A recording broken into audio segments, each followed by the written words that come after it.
satu semboyan reformasi dari Martin Luther itu adalah Ecclesia Reformata sed semper reformanda. Artinya gereja yang dibarui harus terus-menerus dibarui. Reformasi itu kan pembaruan gereja. Dengan demikian, gereja-gereja tidak boleh puas berhenti pada apa yang sudah dia punya, melainkan juga harus terus membarui diri, tidak pernah berhenti.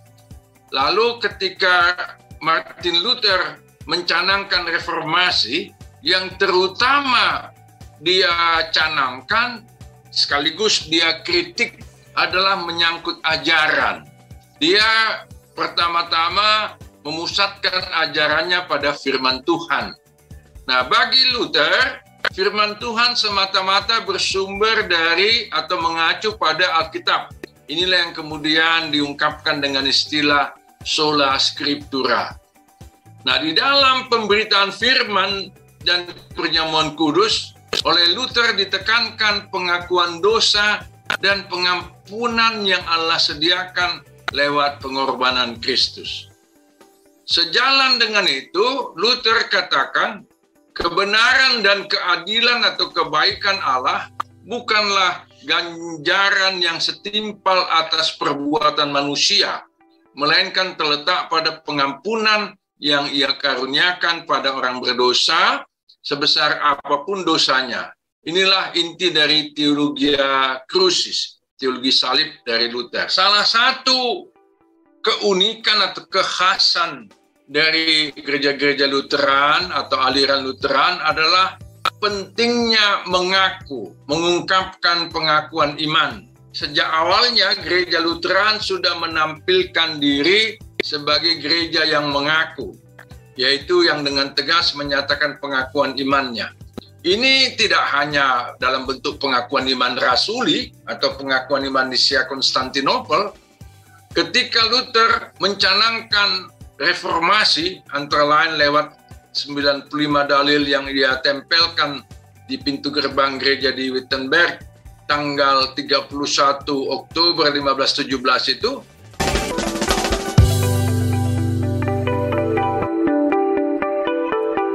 jangan lewatkan aliran Gereja Lutheran dalam kursus Teologi Dasar yang ke-7 STFT Jakarta bersama Pendeta Profesor Jan S. Aritonang PhD, Guru Besar STFT Jakarta dan penulis buku berbagai aliran di dalam dan di sekitar gereja, dan dipandu oleh Monica Michelle SSI, Public Relation STFT Jakarta.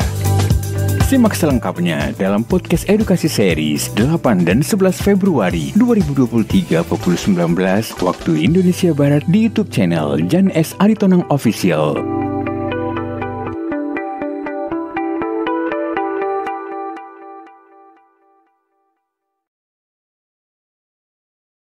Nah, kita sudah lihat bahwa konfesi Augsburg ini dan pengakuan-pengakuan iman lainnya di lingkungan rukun gereja Lutheran itu mencerminkan upaya untuk memperlihatkan ciri konfesional, ciri pengakuannya yang membedakannya dari gereja-gereja Protestan lainnya, apakah yang Calvinis, Metodis, dan sebagainya. Tapi hal itu tidak menghalangi mereka untuk berperan aktif di gerakan oikumene. Jadi kalau kita lihat gerakan oikumene sedunia, mulai dari konferensi penginjilan International Missionary Conference sampai dengan pembentukan Dewan Gereja Sedunia. Nanti di Indonesia juga ada DGI, kemudian PGI. Di Asia ada Christian Conference of Asia. Nah, gereja-gereja yang menyebut diri Lutheran ini juga ambil bagian di dalamnya. Nanti Bapak Ibu Saudara-saudara bisa juga cerita apakah gereja-gereja Anda itu juga aktif dalam kegiatan oikumene. Di situ akan terlihat di satu sisi gereja yang menganut aliran tertentu, dia punya ciri khas. Entah dalam hal ajaran, dalam hal ibadah, dan sebagainya. Tapi di sisi lain, kekhasan atau ciri partikular itu tidak mesti menghambat gereja-gereja untuk tidak ambil bagian dalam gerakan oikumene. Oke, sekarang kita ke Pak Paulus dulu ya. Tadi dikatakan oleh Ya, Monica. betul. Kita sekarang masuk ke Pak Paulus. Silakan Pak memberikan pertanyaan dengan singkat pada kelas. Ya. Selamat malam, Pak. Selamat malam, Pak Boe. Iya, Bapak. Nah, Iya. saya menangkap apa yang Bapak sampaikan tadi, maka gereja-gereja yang bukan gereja Lutheran, tetapi menganut juga ajaran Luther. Ada ajaran Luther. Misalnya Gemit itu sebenarnya Calvin, tetapi ada ajaran-ajaran Luther yang memang tidak secara sah disampaikan oleh sinode, tapi itu juga ajaran Luther itu dianut oleh anggota-anggota gereja. Nah, jadi ada di dalam tubuh Gemit itu sendiri, Pak, itu sebenarnya ada ajaran Luther, juga ada ajaran Calvin. Memang kelihatannya tidak murni Calvin. Nah, kalau demikian, ini gereja ini sebenarnya dia aliran gereja apa? Karena ada tercampur doktrin-doktrin atau ajaran-ajaran Luther, ada ajaran Calvin. Dan mungkin di gereja-gereja di tempat lain juga demikian. Nah, ini kalau menurut Bapak ini sebenarnya ini gereja apa? Apakah namanya gereja Lutheran dan Calvinis atau gereja apa ini? Saya jadi bingung begini lama. Jadi kebetulan malam ini kita ketemu di materi, jadi saya tanya. Yang kedua, Pak, atau apakah ini merupakan hasil dari semboyan Luther? Gereja yang dibarui harus terus dibarui. Sehingga gereja-gereja itu membarui diri. Dan pembaruan itu menurut saya tidak harus selalu oleh pejabat-pejabat dalam gereja. Tetapi nanti jemaat-jemaatnya sendiri juga akan membaharui diri dengan mempelajari dan menganut ajaran-ajaran orang Calvin, dia belajar dan menganut ajaran Luther. Hari besok 31 di Gemit, Pak, itu ada acara besar-besaran. Merayakan tahun Gemit dan merayakan reformasi, acara besar-besaran. Kebaktian dan lain-lain itu ada nanti. Jadi orang Calvin tapi menerima dan menghormati ajaran-ajaran, bahkan juga menganut sebagian ajaran Luther. Nah ini apa nih? Bingung saya nih. Mau dikasih tahu gereja, kasih nama gereja apa nih sebenarnya? Kalau di Gemit misalnya juga tadi Bapak sudah singgung, sebenarnya Gemit ini presbyteria sinodal, tapi kenyataannya sebenarnya presbyteria sinodal dan sinodal presbyteria. Mana yang lebih kuat? Yang lebih kuat itu ya sinodal presbyteria. Artinya pemimpin sinode mengatur banyak hal untuk jemaat-jemaat lokal, begitu?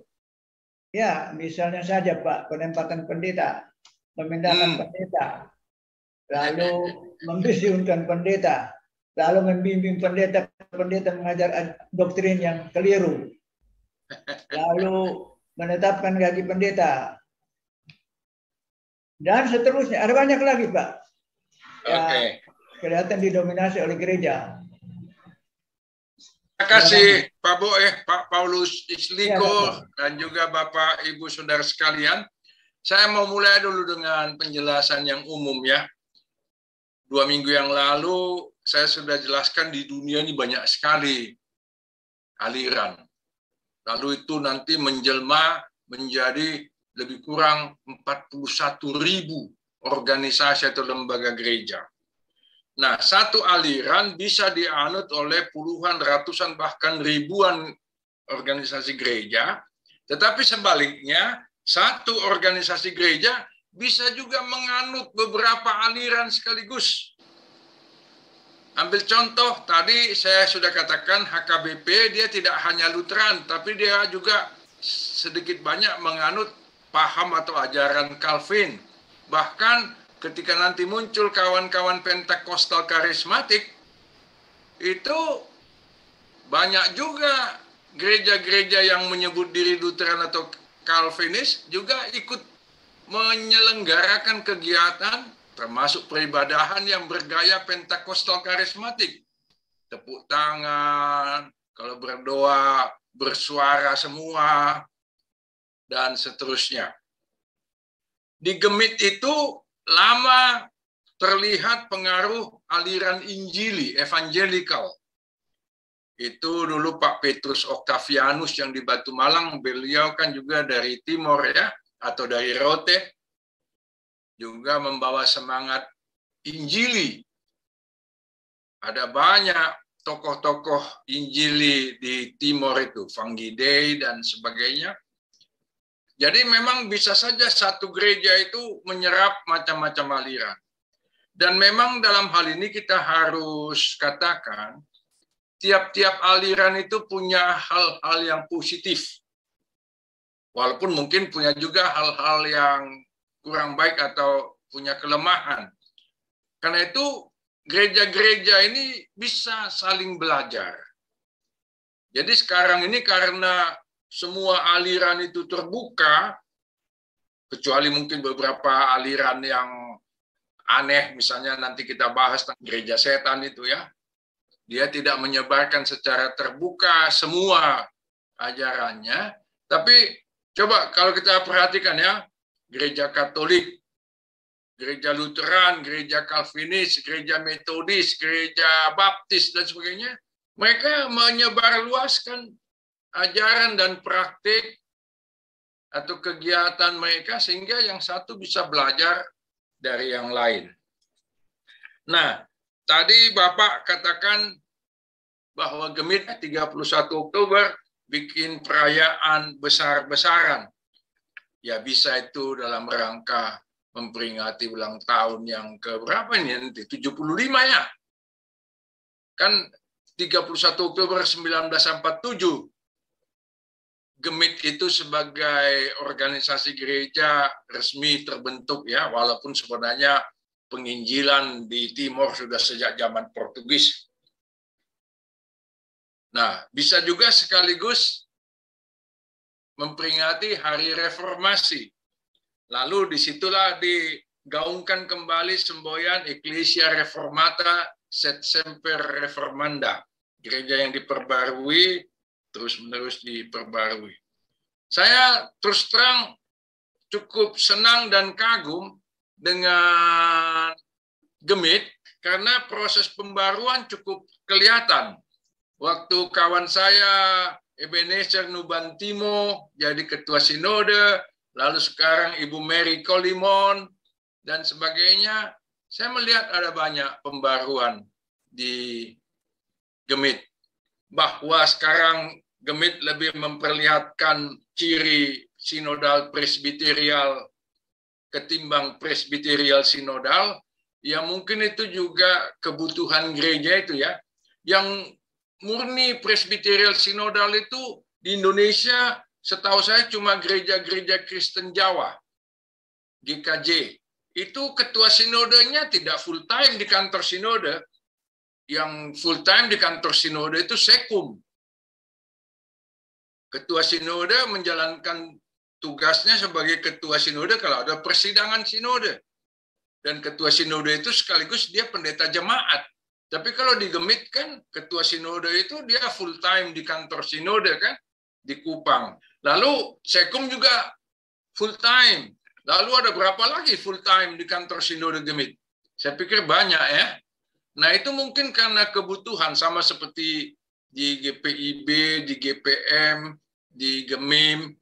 Kan dulu Gemit itu juga bagian dari The Protestant Kerk in Nederlands India. GPI itu gereja kolonial.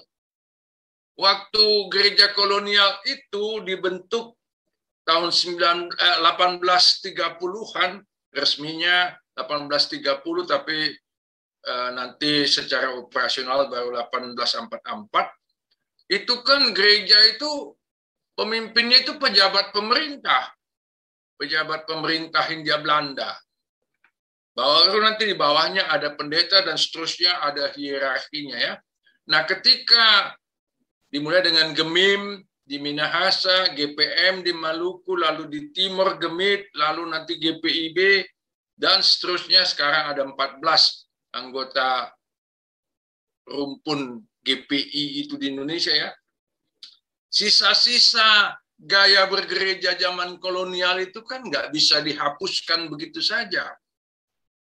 Jadi ya, kalaupun sekarang di Gemit masih ada gaya Indie Seker, the Protestan Seker ini di Trans India tadi, ya itu bisa kita pahami lah. Apalagi kan Gemit itu jangkauan pelayanannya luas sampai ke Sabu Raijua, ke Rote tentu, bahkan di Maumere pun ada, di Flores, Gemit. Bahkan katanya Gemit juga sudah buka jemaat di Batam. Nah itu jadinya memang perlu ada satu majelis sinode yang dipimpin oleh ketua sinode mengatur banyak hal itu. Tapi sekali lagi, proses pembaruan itu tentu perlu digelindingkan terus. Dengan demikian nanti Gemit, saya yakin akan menjadi lebih tangguh, lebih relevan menjawab kebutuhan. Saya senang dengan kawan-kawan di Gemit, karena mengembangkan juga teologi kontekstual ya, gaya bergereja sesuai dengan religiositas atau corak kerohanian Timor, termasuk lagu-lagunya ya. Au tunggala tua, itu kan nyanyi dari Gemit, ada di Kidung Jemaat kan. Ada senior saya AB Poli juga yang banyak mengubah lagu-lagu dari lagu rakyat Timor menjadi lagu gereja ya. Ini dulu dipelopori oleh Peter Middelkoop pada zaman Sending and Setge, lalu diteruskan, dikembangkan terus oleh Gemit. Nah, demikian sementara yang bisa saya sampaikan. Pak Isliko, selamat merayakan Hari Reformasi dan Hari Ulang Tahun Gemit yang ke-75, tanggal 31 Oktober nanti ya. Oke. Monica, siapa lagi yang berikut?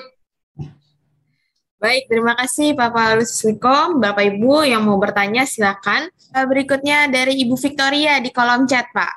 Oh ya, apakah gereja KBP sebagai gereja Lutheran di Indonesia melakukan sakramen perjamuan kudus setiap minggu dan membuat tanda salib? Ini menarik pertanyaan ini. Saya juga minggu lalu di HKBP Kebayoran Baru. Ini Ibu Victoria ini dari HKBP mana, Inang? Ibu Victoria ini ada di Amrik, Pak. Oh, you're in United States at the moment? And Yes, you're a Pak. member of the Lutheran Church in America? You know that Yes, in America, there are a lot of Lutheran churches, yeah? There is Evangelical Lutheran Church of America, LCA, and then Lutheran Church Missouri Synod, and then Old Lutheran Church. To which Lutheran church you belong to? I think just regular Lutheran church is not like it's like regular, not really old, but regular. We have synodal. We have synodal, but we do practicing what is that, communion every week, and we do this like the finger cross in the chest like that. In the beginning when we enter the inside the hall, in the beginning they put a bowl and the water, and we put our finger there and make a finger cross. It's like that, and we have communion every week. Yes. Yeah. So thank you very much, Ibu Victoria, but let me continue my response in Indonesian so that all friends can understand what we are talking about, ya. Jadi begini, Bapak Ibu, ya. Do you have to say something before I continue to respond? Oke, nanti Ibu kalau mau mengatakan sesuatu lebih lanjut begini. Jadi pertama-tama seperti yang sudah saya singgung tadi, penganut ajaran Luther atau pengikut Luther itu yang sekarang berkumpul katakanlah di bawah naungan nama aliran Lutheran itu tidak satu macam. Macam-macam. Di Amerika saja berapa macam Lutheran. Dan masing-masing dengan gayanya. Ibu mengatakan tadi reguler ya, semua mengaku reguler ya. Jadi Missouri, kalau Missouri dia, ya, yang saya Missouri, sepertinya Missouri, Pak. Missouri Bukan Synod yang- itu ya, yang di St. Louis. Yes. Ya, itu berbeda dengan Evangelical Lutheran Church of America. Oke lah. Jadi sekali lagi gereja Lutheran itu tidak satu macam. Jadi kalau kita ke Skandinavia, Church of Sweden, Church of Norway dan sebagainya, itu mereka juga perjamuannya Ekaristi tiap minggu. Nah, kenapa di beberapa gereja yang mengaku Lutheran tidak tiap minggu? Ada beberapa alasan teknis. Jadi dulu waktu Luther juga mengatakan kalau boleh tiap minggu. Tapi karena pendeta waktu itu belum cukup, sedangkan perjamuan kudus harus dilayankan pendeta, maka semampunya pendeta lah berkeliling ke jemaat-jemaat untuk merayakan perjamuan kudus. Nah, di Swedia, Norwegia, Finlandia, karena mereka sudah punya banyak pendeta, cukup ya tiap minggu. Lalu di sana juga sama seperti yang Ibu katakan tadi ya, mungkin sama dengan di Lutheran Church Missouri Synod, ada tanda ini kan? Iya, Pak. Bapa, Putra, dan Roh Kudus. Amin. Iya. Itu di Swedia juga ada. Di banyak gereja Lutheran di Amerika juga ada. Jadi itu bukan semata-mata gereja Katolik. Di gereja Ortodoks juga itu ada sebagian gereja Ortodoks. Jadi itulah yang disebut nanti oleh Luther dan pengikutnya adiaphora.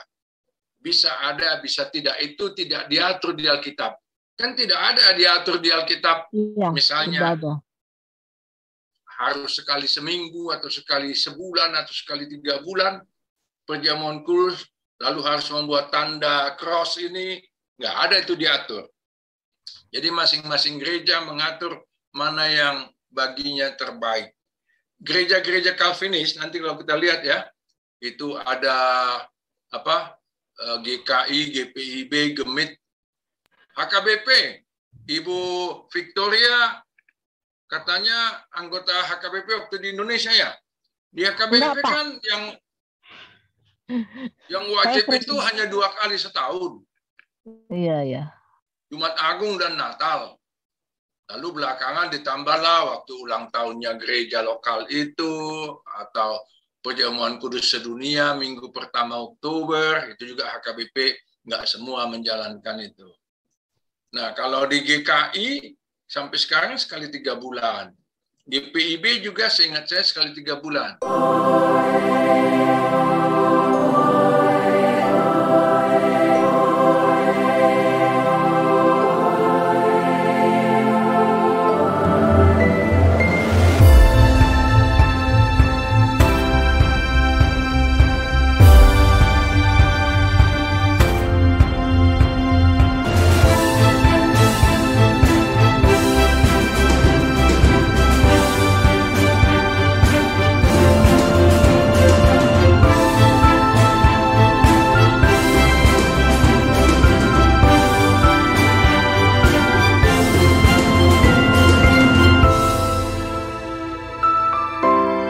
Berteologi dalam sejarah.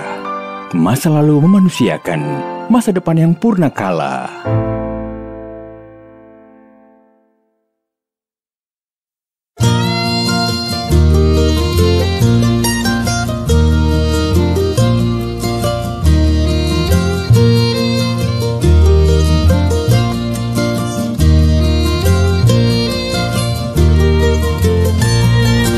Jan S. Aritonang Official, Inspiration, Education, Collaboration. Oke lah, jadi memang masing-masing gereja menetapkan itu sesuai dengan kesepakatan dan juga ketersediaan tenaga pelayan.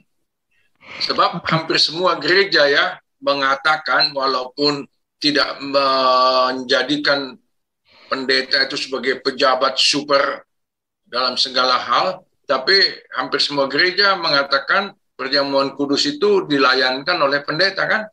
Padahal di banyak gereja di dunia ini, termasuk di Indonesia, belum semua gereja atau jemaat punya pendeta. Maka diaturlah supaya bisa dilaksanakan perjamuan kudus yang dipimpin atau dilayankan pendeta, bisa sekali sebulan, bisa sekali 3 bulan. Gereja-gereja Pentakostal yang di Indonesia ini lebih 100 macam, di dunia ini lebih 1000 macam, itu juga macam-macam. Ada yang sekali seminggu, ada yang sekali sebulan, ada yang sekali 3 bulan. Nah, itu diatur oleh gereja masing-masing lah ya. Nah, sementara ini, ada ibu tanya, apa benar di HKBP jabatan penatua itu seumur hidup? Setahu saya tidak, sebab sekarang di HKBP sama seperti di gereja kami juga sampai 65 tahun. Oke. Demikian komentar dan respon saya, Ibu ya. Terima kasih Bapak. Yes. Iya. Terima kasih Bu Victoria. Ada Pak dari Palisten. Silakan Pak. Silakan. Ya, terima kasih Prof. Saya mau bertanya untuk sekarang ini aliran Lutheran itu kan kalau bisa dibilangkan kaku ya, Prof ya. Kalau dibandingkan untuk sekarang ini dari aliran Pentakostal yang bisa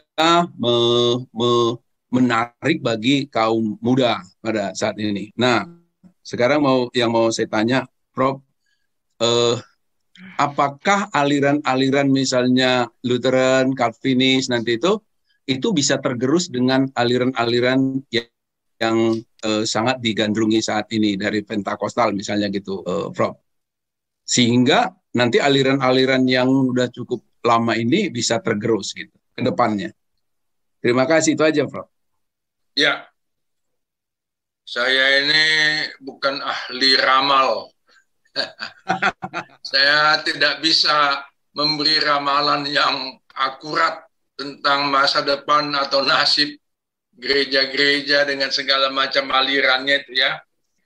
Tapi memang kita harus sadari dan akui bahwa banyak gereja yang semakin kurang diminati.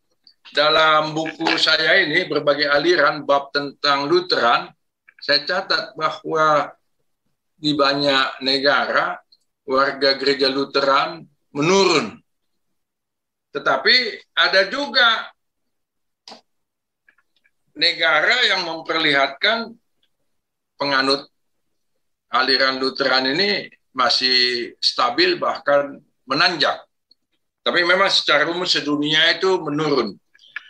Tetapi memang kalau kita bicara tentang perkembangan gereja, up and down-nya, jumlah pengikutnya itu banyak faktor yang menentukan ya. Ada misalnya gereja yang mengaku Lutheran mengalami penurunan jumlah anggota, lalu mereka pikir, kita tiru saja yang dibikin oleh kawan-kawan Pentakostal karismatik. Kita bikinlah pakai band dan sebagainya. Ternyata nggak naik juga jumlah anggotanya. Yang pergi ke gereja-gereja Pentakostal tetap pergi ke sana dan tidak kembali. Jadi tidak bisa dijamin kalau kita sudah tiru atau serap gaya Pentakostal karismatik, kita pasti akan mengalami kepulihan. Banyak gereja yang perkembangannya itu disebabkan oleh macam-macam faktor. Mungkin Monica bisa menjelaskan sedikit. Monica, tolong Anda bersaksi. Anda kan dulu di gereja, sekarang di itu kan kaum muda itu kebanyakan, dan itu tidak bisa saya katakan kalangan penganut Pentakostal karismatik top ya, macam-macam ada di situ ya. Coba jelaskan dulu Monica, kenapa itu menarik minat termasuklah atau terutama kaum muda, dan di situ segala macam orang yang datang dari segala macam kumpul di situ kan. Silakan Monica. Oke, Iya, Pak. silakan Bu Monica. Ini ada salah satu jemaatnya Samuel juga dari Pak. Nah, oke, dua-dua lah kalian bersaksi. Saya dulu pindah kenapa ya Pak? Saya pindah SMP Pak. Cuman mungkin salah satunya daya tarik ya Pak, nggak bisa dibohongi lah. Ya, itu apa daya tariknya itu? Ya, misalnya dari cara beribadah, musik, lagu. Cuman salah satu yang mungkin menarik itu komunitas kan kalau di gereja mega church yang besar ini tuh mereka mengakalinya dengan membuat kelompok-kelompok kecil gitu kan. Jadi kelompok kecil yang intim, rutin ketemu setiap minggu, ya komsel, cell group, setiap hari weekday ketemu, kadang hangout, nongkrong gitu ya. Jadi lebih kecil mungkin dibanding kalau gereja atau pemuda itu ini lebih kecil lagi gitu ya. Jadi sebenarnya sih yang paling menarik mungkin itu karena selain itu juga karena banyak pelayanan-pelayanan yang meningkatkan skill gitu. Nah, jadi ya daya tariknya. Misalnya apa itu pelayanan yang meningkatkan skill? Coba sebelum Anda pindahkan ke kawanmu yang satu lagi tadi. Ya misalnya ada yang melayani di bagian lighting, melayani di bagian performance arts gitu ya, nari, menyanyi, lalu lighting, kamera, terus juga hospitality gitu ya. Jadi mungkin itu bagian divisi yang relatable sama anak-anak muda dengan tanggung jawab atau pekerjaannya zaman sekarang gitu ya. Di hari-hari biasa itu pas ke gereja relate gitu karena yang saya kerjain di kantor tuh ada di gereja ini gitu. Oke. Tadi kan Monica bilang ada temanmu yang dari sana, Samuel ya? Iya nih. Nah, siapa? Dilengkapi lah oleh Samuel. Kalau tadi Monica dari saya dari Enggak, kalau saya jujur karena memang setelah menikah sih, tapi setelah menikah saya pikir kan gereja saya itu ya gereja dari kecil sampai besar ya pilihan orang tua saya. Namun pada saat saya menikah kami coba memutuskan sendiri pilihan kami. Dan kebetulan saya itu waktu kuliah di STAN itu banyak mendapat pertumbuhan dari kelompok kecil. Di kelompok selnya, di komunitasnya, di mana mungkin ya memang di dalam kelompok yang lebih kecil kita bisa lebih membagi hidup, lebih mudah juga belajar ya. Menurut kami ya pertumbuhan itu lebih baik di dalam kelompok yang lebih kecil. Ya masalah banyak lagi lah Pak, nggak bisa diceritakan satu-satu. Baik, apakah bagi Pak Listen sharing dari Monica dan Samuel ini sedikit banyak sudah menjawab dari apa yang mereka katakan menurut Pak Listen? Tadi Pak, dengan Bu Monica dan Pak Samuel tadi, dengan seperti itu kan artinya apakah di gereja aliran-aliran Martin Luther tadi itu tidak nggak memberi kesempatan kepada pemuda-pemuda atau apa gitu, sehingga apa yang dilakukan di gereja-gereja seperti yang Bu Monica tadi ceritakan? Nah, kan tadi saya sudah katakan gereja-gereja yang menyebut atau mendaku sebagai gereja Lutheran itu tidak satu macam. Di Amerika pun macam-macam. Nah, jadi nggak bisa kita pukul rata bahwa semua gereja Lutheran atau gereja yang mengaku Lutheran tidak melakukan apa yang dilakukan. Mungkin ada juga Ibu Victoria nanti bisa bercerita juga dengan apa yang dia alami di Amerika kan. Tapi intinya kan begini, walaupun aliran gereja itu macam-macam, tapi apalagi dengan semakin terbukanya kita lewat proses globalisasi ini, kita bisa belajar satu dari yang lain. Tapi gereja-gereja Lutheran juga punya warisan atau legacy yang sangat hebat. Itu HKBP ya, walaupun kita bilang dia gereja tradisional, tapi dia kan gereja yang sangat kuat. Apa yang membuat HKBP tetap kuat? Gereja Katolik itu lebih hebat lagi. Artinya dia yang sudah memelihara tradisi ribuan tahun, mulai dari Rasul Petrus sampai dengan banyaknya paus di Roma, dia kan terus-menerus juga membarui diri, sehingga dia juga, misalnya seperti yang saya kasih lihat tadi ini, Gereja Katolik sudah menerima juga ajarannya Luther, ajaran pembenaran oleh iman. Artinya Gereja Katolik juga terbuka untuk melakukan pembaruan.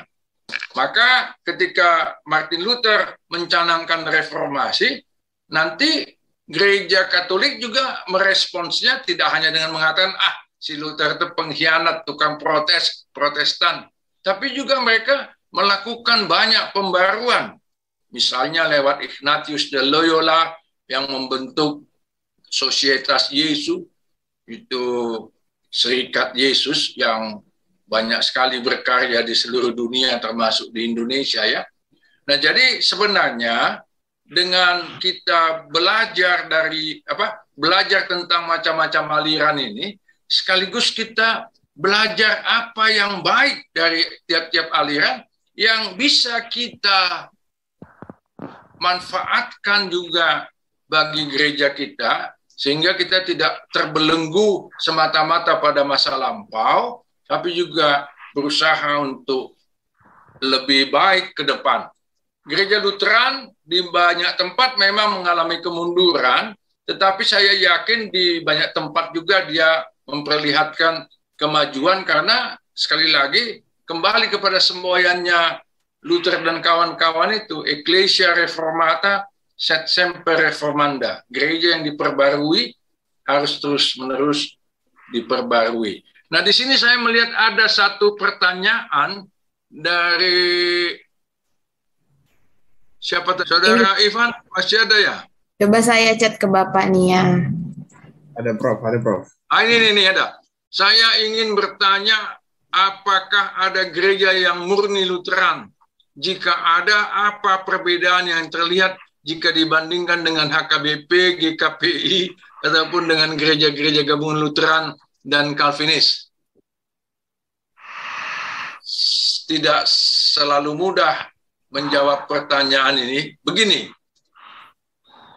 setiap gereja itu kan, atau banyak gereja, mengaku paling murni gitu ya.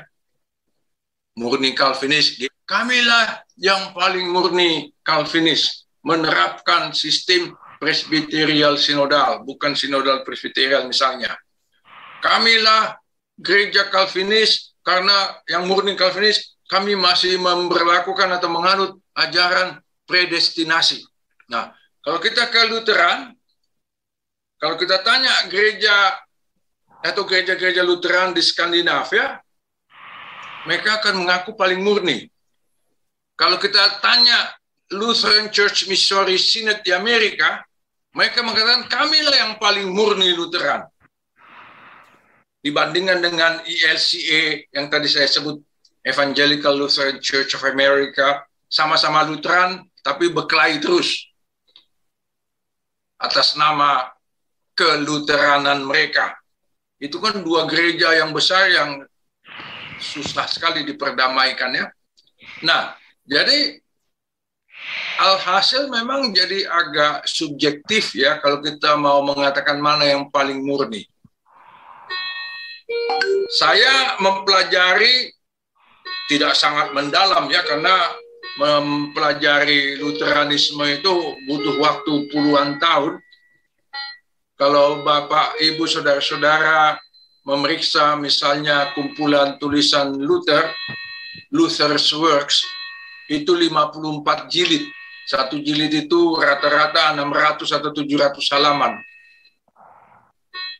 Luther tidak menulis secara sistematis, tapi dia setiap kali ada ada hal yang dia mau respons, dia menulis sesuatu. Nah, Luther sendiri dia kan memperlihatkan perkembangan. Luther tahun 1517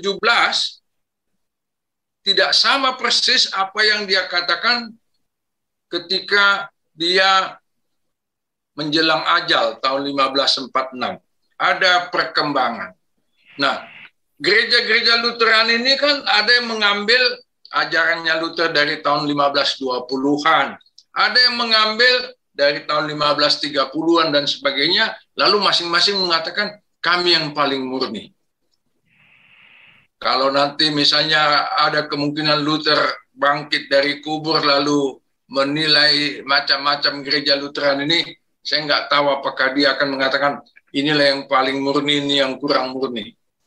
Yang bisa kita katakan adalah Luther meninggalkan banyak legacy.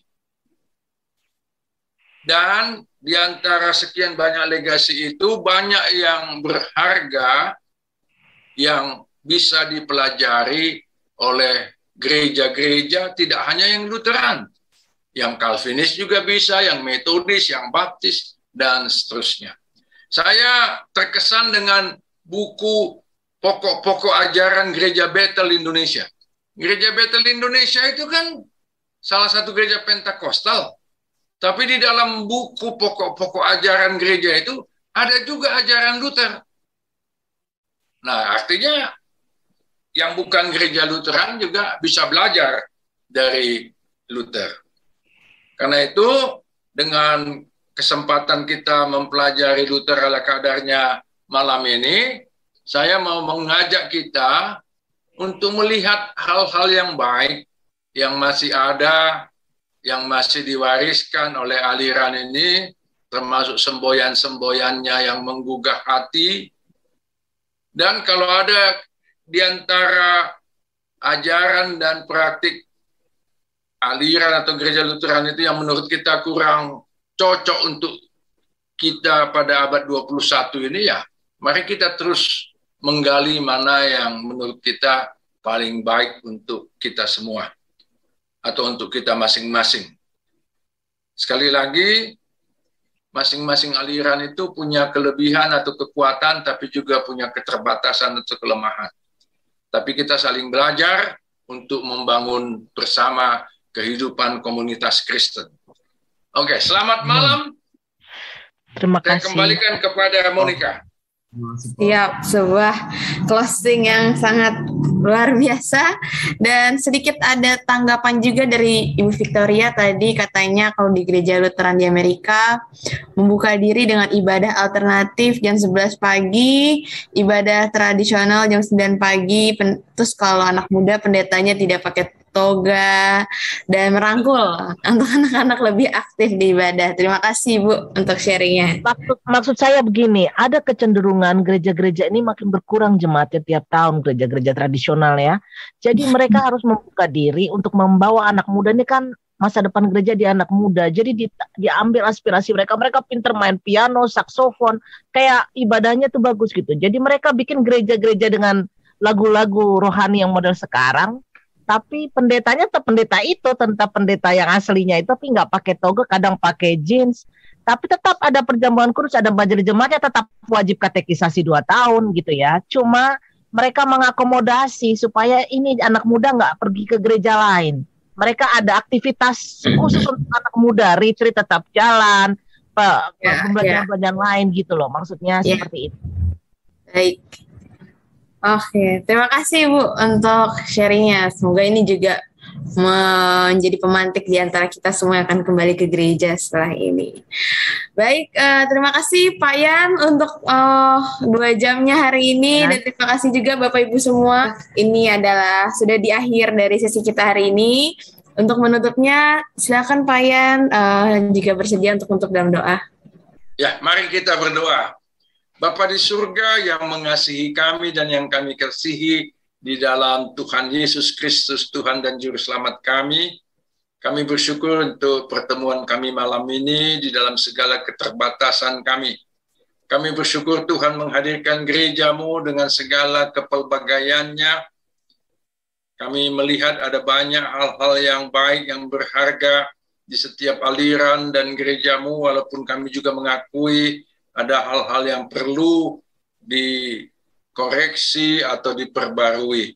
Inilah tugas dari kami, umat-Mu di dunia ini, supaya melalui kehadiran kami kami juga membawa banyak hal baik yang kami kembangkan di tengah masyarakat dan negara kami masing-masing. Kami berpisah segera, tapi kami yakin Tuhan akan mempertemukan kami pada sesi-sesi yang berikut. Terima kasih Tuhan, dalam Yesus Kristus kami bersyukur dan bermohon. Amin.